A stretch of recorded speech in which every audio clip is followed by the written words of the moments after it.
नमस्कार, आप देख रहे हैं न्यूज़ वन इंडिया। आपके साथ मैं हूं सुरभि तिवारी। आप देख रहे हैं देवभूमि और आप बात करेंगे देहरादून की, जहां पर सीएम रावत ने पर्यटन विभाग की योजनाओं की बैठक ली है। पर्यटन से जुड़ी परियोजनाओं को इस बैठक में प्रस्तुत किया गया। देहरादून मसूरी रोपवे परियोजना पर्यटन के लिए महत्वपूर्ण बताया है सीएम त्रिवेंद्र सिंह रावत ने। परियोजना में आ रही कठिनाइयों के निराकरण के भी निर्देश जारी कर दिए गए हैं। योजनाओं को शीघ्र धरातल पर लाने के प्रयास किए जाए और पर्यटन हमारी आर्थिक का महत्वपूर्ण आधार है। सीएम की तरफ से तमाम बातें सामने रखी गई है। एडीबी के माध्यम से 25 करोड़ की धनराशि को स्वीकृति मिल गई है। सीएम त्रिवेंद्र सिंह रावत ने एडीबी के माध्यम से 25 करोड़ की धनराशि को स्वीकृति दे दी है। सीएम रावत ने पर्यटन विभाग की योजनाओं का बैठक लिया और पर्यटन से जुड़ी परियोजनाओं को बैठक में प्रस्तुत भी किया गया है। देहरादून मसूरी रोपवे परियोजना पर्यटन के लिए महत्वपूर्ण बताया है सीएम त्रिवेंद्र सिंह रावत ने। परियोजना में आ रही कठिनाइयों के निराकरण के निर्देश भी जारी कर दिए गए हैं। योजनाओं को शीघ्र धरातल पर लाने के प्रयास करें। सीएम त्रिवेंद्र सिंह रावत ने कहा है, पर्यटन हमारी आर्थिक का महत्वपूर्ण आधार है। एडीबी के माध्यम से 25 करोड़ की धनराशि की स्वीकृति मिल चुकी है सीएम त्रिवेंद्र सिंह रावत की तरफ से और देहरादून में ही ये बैठक की गई और इस बैठक के तहत ही पर्यटन से जुड़े तमाम परियोजनाओं को प्रस्तुत किया गया। देहरादून मसूरी रोपवे परियोजना पर्यटन के लिए महत्वपूर्ण फैसला लिया गया। परियोजना में आ रही कठिनाइयों के निराकरण के निर्देश जारी किए गए। योजनाओं को शीघ्र धरातल पर लाने के प्रयास करने की बातें सामने रखी गई। सीएम की तरफ से पर्यटन हमारी आर्थिक महत्वपूर्ण आधार है। एडीबी के माध्यम से 25 करोड़ की धनराशि की स्वीकृति दे दी गई है सीएम की तरफ से। देहरादून की यह खबर हम आपको बता रहे हैं, जहां पर सीएम रावत ने पर्यटन विभाग के साथ बैठक की है। और इस पर अधिक जानकारी के लिए हमारे संवाददाता फहीम हमारे साथ जुड़ चुके हैं। फहीम, जो बैठक देहरादून में बताई जा रही है, तो क्या कुछ इस बैठक में फैसले लिए गए हैं?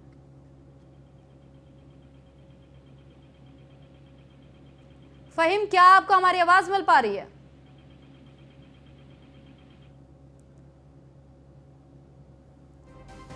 लगता है हमारा संपर्क फहीम से फिलहाल टूट गया है।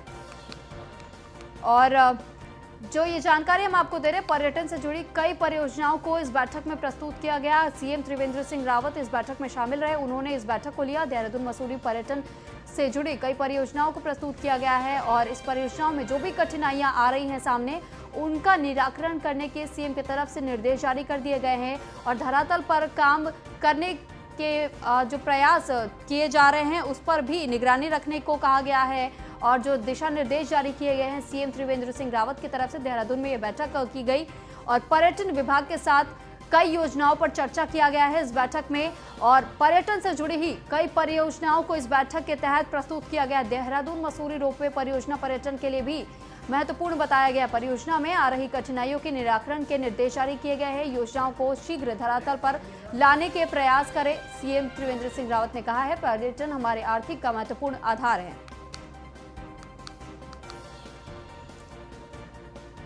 देहरादून की खबर हम आपको बता रहे हैं, जहां पर ये बैठक बुलाई गई सीएम रावत की तरफ से, पर्यटन विभाग की तरफ से ये बैठक हुई है।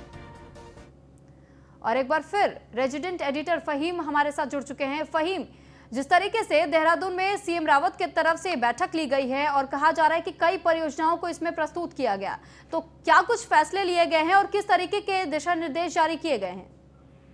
बिल्कुल, देखिए सुरभि, क्योंकि पर्यटन कोरोना काल में काफी पटरी से उतरा था और पर्यटन एक बड़ा क्षेत्र है, बड़ा सेक्टर है राज्य की आर्थिकी से जुड़ा हुआ, क्योंकि सर्विस सेक्टर के रूप में काफी जो स्वरोजगार से लोग जुड़े हैं। पर्यटन क्षेत्र के अलग अलग विविध कामों से रोजगार से लोग जुड़े हुए हैं, तो इसको डेवलप करने को लेकर के लगातार सरकार प्रयास कर रही है और जो पर्यटक हैं उनके लिए नए डेस्टिनेशन को लेकर के सीएम त्रिवेंद्र रावत की एक महत्वाकांक्षी योजना है 13 डिस्ट्रिक्ट 13 नए डेस्टिनेशन डेवलप करने को लेकर के, ताकि जी फहीम, यहाँ आपने टूरिस्ट्स की बात की है।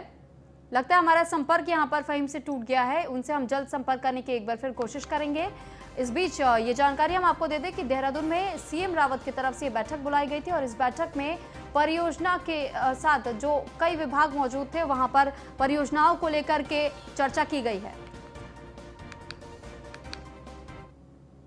और अगली खबर देहरादून की ही है, जहां पर सीएम रावत ने की वन्य जीव वार्ड की 16वीं बैठक बताई गई है। कई रूट खोले जाने का निर्णय भी लिया गया है। बैठक में वन मंत्री हरक सिंह रावत शामिल नजर आए। पलायन आयोग के उपाध्यक्ष एसएस नेगी भी इस बैठक में मौजूद रहे। शिवालिक एलिफेंट रिजर्व की अधिसूचना को निरस्त करने का निर्णय लिया गया। लाल ढांग चिल्लर खाल मार्ग की स्वीकृति के लिए पुनः प्रस्ताव प्रेषित के निर्देश जारी किए गए। और ये तमाम जिस तरीके के फैसले लिए गए हैं और कहा गया है कि जिस तरीके से शिवालिक एलिफेंट रिजर्व की अधिसूचना को लेकर के निरस्त करने का निर्णय लिया गया है। लाल ढांग चिल्लर खाल मार्ग की स्वीकृति के लिए पुनः प्रस्ताव की भी पेशी की गई है। और पलायन आयोग के साथ कई ऐसे विभाग के लोग इस बैठक में मौजूद थे।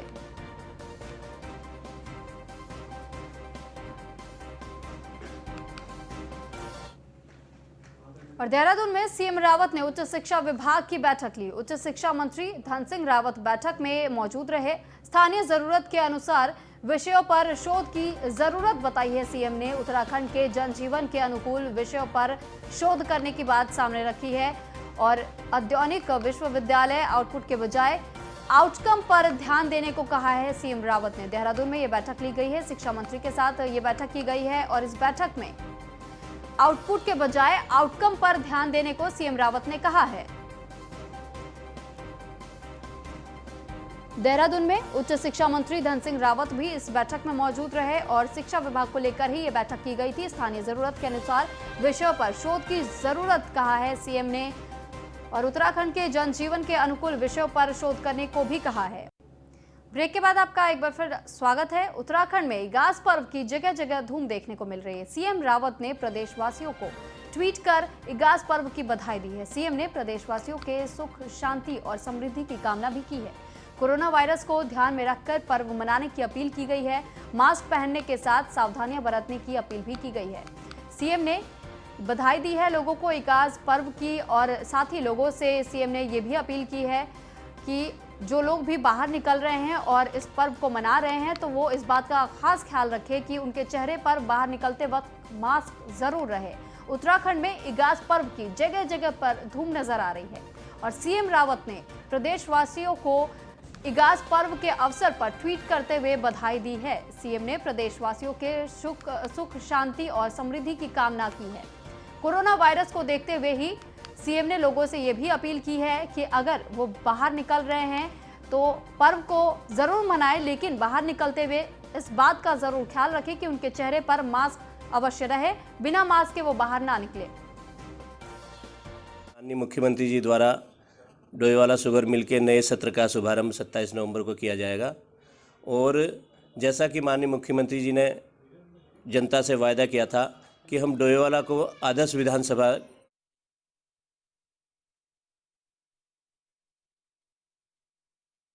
ने प्रदेशवासियों को ट्वीट करके बधाई दी है। सीएम ने प्रदेशवासियों से सुख, शांति एवं समृद्धि की कामना की है। कोरोना वायरस को ध्यान में रखकर पर्व मनाने की अपील भी की है सीएम ने।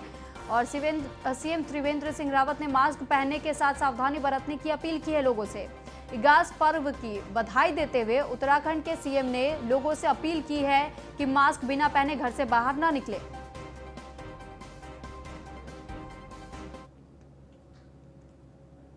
27 नवंबर को सीएम त्रिवेंद्र रावत का डोईवाला दौरा बताया जा रहा है। शुगर मिल का पेराई सत्र 2020 और 21 का उद्घाटन करने वाले हैं। उद्घाटन में विधानसभा अध्यक्ष प्रेमचंद अग्रवाल रहेंगे मौजूद और राज्य मंत्री करण बोहरा ने ये जानकारी दी है।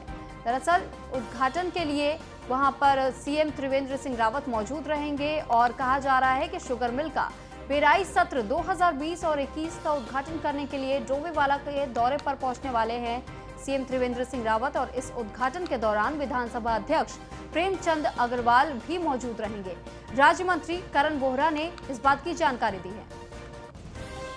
मंत्री जी द्वारा डोईवाला शुगर मिल के नए सत्र का शुभारंभ 27 नवंबर को किया जाएगा। और जैसा कि माननीय मुख्यमंत्री जी ने जनता से वायदा किया था कि हम डोईवाला को आदर्श विधानसभा के रूप में विकसित करेंगे और मैं समझता हूं कि उसमें लगभग 100% सफलता मिलने जा रही है। किसानों का सभी गत वर्ष का सभी भुगतान कर दिया गया है और उत्तराखंड पहला राज्य ऐसा है पूरे देश में जिसने गत वर्ष का गन्ना मूल्य का संपूर्ण भुगतान कर दिया है। और जैसा कि अभी शुगर मिल में कुछ और भी सुधार किए गए हैं, कुछ किसानों की सुविधा को देखते हुए कुछ गन्ना क्रय केंद्र बढ़ाए गए हैं और मैं समझता हूं कि किसानों को पूरा लाभ मिलेगा। और वर्तमान में जो स्थिति शुगर मिल की है, बहुत अच्छी प्रकार से शुगर मिल कार्य करेगी। और इस पर अधिक जानकारी के लिए हमारे संवाददाता महेंद्र चौहान हमारे साथ जुड़ चुके हैं। महेंद्र, जिस तरीके से ये दौरा बताया जा रहा है 27 नवंबर को सीएम त्रिवेंद्र रावत डोईवाला का दौरा करने वाले हैं, तो क्या कुछ कार्यक्रम उनका रहेगा? देखिए 27 नवंबर को डोईवाला शुगर मिल का पेराई सत्र शुरू होने जा रहा है। 30 लाख कुंटल गन्ने का लक्ष्य लेकर इस बार पेराई सत्र की शुरुआत होनी है जी। इसमें मुख्य अतिथि के रूप में मुख्यमंत्री त्रिवेंद्र सिंह रावत को निमंत्रण दिया गया है। साथ ही विशेष अतिथि के रूप में विधानसभा अध्यक्ष सहित कई किसान संगठनों के प्रतिनिधि, कई राज्य मंत्री व काफी ग्रामवासियों के उपस्थित रहने की उम्मीद है।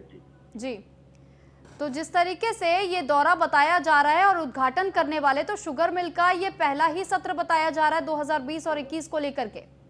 जी देखिए, हर वर्ष गन्ने के सीजन में हर वर्ष उद्घाटन होता है शुगर मिल का। इस बार 2020-21 के उद्घाटन में मुख्यमंत्री खुद इस उद्घाटन में मौजूद रह रहे हैं, जिससे काफी उत्साह है लोगों में कि भाई मुख्यमंत्री स्वयं यहाँ रहेंगे तो कोई समस्या अगर सामने आती है तो उसका समाधान मौके पर ही हो पाएगा। तो इसकी तैयारियां किस तरीके से की जा रही है महेंद्र, क्योंकि कोरोना काल भी चल रहा है तो इसका भी ध्यान रखना बेहद अहम माना जाता है? जी, पूरी तरीके से तैयारियां की जा रही है। सोशल डिस्टेंसिंग समेत सैनिटाइजेशन की व्यवस्था पूरी तरह से की गई है और मिल प्रबंधन की ओर से इसमें पुख्ता इंतजाम किए जा रहे हैं। जी, बहुत बहुत शुक्रिया महेंद्र आपका हम तक की तमाम जानकारियां पहुंचाने के लिए। तो उद्घाटन के लिए सीएम त्रिवेंद्र सिंह रावत डोईवाला का दौरा करने वाले हैं 27 नवंबर को। और देहरादून में आम आदमी पार्टी ने पूरे प्रदेश में पारंपरिक त्योहार इगास पर्व को मनाने का निर्णय लिया है, जिसमें आप कार्यकर्ता अपने घरों के साथ उन घरों में भी दिए जलाएंगे जो पलायन के चलते सब खंडहर हो चुके हैं। साथ ही ये एहसास दिलाने की कोशिश करेंगे कि हर घर दिया जले ताकि हमारे त्योहार और परंपरा विलुप्त ना हो सके। इसी के चलते आज आम आदमी पार्टी के उपाध्यक्ष शिशुपाल रावत ने कहा है कि पूरे प्रदेश में जब से पलायन हुआ है तब से त्योहार और यहाँ की परंपरा खत्म होती नजर आ रही है। सबसे पहले तो मैं सभी पत्रकार बंधुओं का धन्यवाद करना चाहता हूं कि प्रदेश उपाध्यक्ष बनने पर मैं पहली बार प्रदेश कार्यालय देहरादून पहुंचा हूं। इसी के साथ जो है कि कल हमारा जो पौराणिक त्यौहार हम मनाते थे दीपावली के ठीक 11 दिन बाद, इगास बग्वाल जिसे हम कहते हैं, बूढ़ी दिवाली भी कहते हैं, हमारे पूर्वज कहा करते थे। लेकिन जब से ये पिछले 20 सालों में राजनीतिक अखाड़ा बना या नीति निर्धारण के जो लोग हैं, इन्होंने पौराणिक त्योहारों पर ध्यान नहीं दिया और आज इगास बग्वाल जो है कि कई लोग नहीं जानते जो हमारे युवा साथी हैं। तो हम चाहते हैं आम आदमी पार्टी की तरफ से कि अपने पौराणिक त्योहारों को मनाएं और हमारे सभी सम्मानित कार्यकर्ता साथी, हमारे जो वॉलंटियर्स हैं, जो आदरणीय केजरीवाल जी में अपनी आस्था रखते हैं, उनकी नीतियों से प्रभावित होकर आम आदमी पार्टी से जुड़े हैं, सबसे अपील करना चाहता हूं कि अपने अपने घरों में जब दिए जलाएं, इगास बग्वाल मनाएं, तो साथ में जो पलायन हो चुके खंडर भवन हैं या हमारे बुजुर्ग वहाँ पर रह गए हैं, उनको भी जो है कि उनके साथ में भी वो इगास मनाने का। और अगली खबर रुड़की से है, जहां पर मामूली विवाद को लेकर दो पक्षों में खूनी संघर्ष देखने को मिला। दोनों पक्षों में जमकर धारदार हथियार चले। घटना का वीडियो अब सोशल मीडिया पर वायरल हो रहा है। घायलों को सिविल अस्पताल में भर्ती करा दिया है, जहां पर उनका इलाज चल रहा है। मौके पर पहुंची गंगनहर पुलिस ने जांच पड़ताल की शुरुआत कर दी है। मारपीट का वीडियो सोशल मीडिया पर लगातार वायरल हो रहा है। पुलिस ने दर्जनों लोगों के खिलाफ मुकदमा दर्ज कर लिया है और पुलिस इस पूरे मामले में अब छानबीन कर रही है और पता लगाने की कोशिश कर रही है कि आखिर इन दोनों पक्षों में ये झड़प क्यों हुई और क्या कारण रहा जिस वजह से ये धारदार हथियार एक दूसरे पर चलाए गए।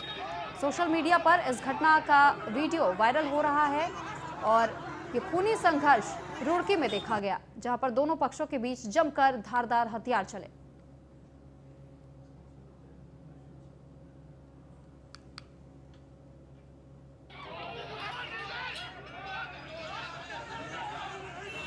आप तस्वीरों में देख सकते हैं, रुड़की की ये तस्वीर हम आपको दिखा रहे हैं जहां पर दोनों पक्षों में खूनी संघर्ष देखने को मिला और मामूली विवाद के चलते ये खूनी संघर्ष बताया जा रहा है।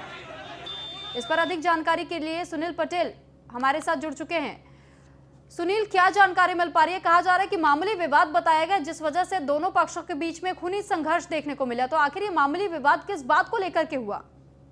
बिल्कुल, आपको बता दूं जिस तरीके से ये कि मामूली कहासुनी को लेकर के विवाद बढ़ा है, विवाद बढ़ता बढ़ता इतना बढ़ गया कि दोनों पक्षों की ओर से जो है धारदार हथियार उठा ले गए, धारदार हथियार से जो एक दूसरे पर जो वार किए गए हैं, तो उन वारों पर जो है लगभग आधा दर्जन लोग गंभीर रूप से घायल भी हुए हैं, जिसको बताया जा रहा है कि वहीं पर जो मच्छी बाजार पड़ता है, वहीं पर दुकानें हैं इन लोगों की, तो किसी बात को लेकर की कहासुनी हुई थी। कहासुनी जो है कि खूनी संघर्ष से बदल गई। खूनी संघर्ष इतना हुआ कि आधा दर्जन लोग इसमें गंभीर रूप से घायल हो गए, जिनको हायर सेंटर रेफर किया गया है, और भी अन्य लोग इसमें घायल हुए हैं। लेकिन वीडियो वायरल होने के बाद जो है पुलिस ने एक दर्जन लोगों के खिलाफ जो है मुकदमा दर्ज किया है। जी बहुत बहुत शुक्रिया सुनील, आपका ये तमाम जानकारी हम तक पहुंचाने के लिए। फिलहाल देवभूमि में इतना ही। तमाम बड़ी खबरों को जानने के लिए बने रहिए न्यूज़ वन इंडिया के साथ। नमस्कार।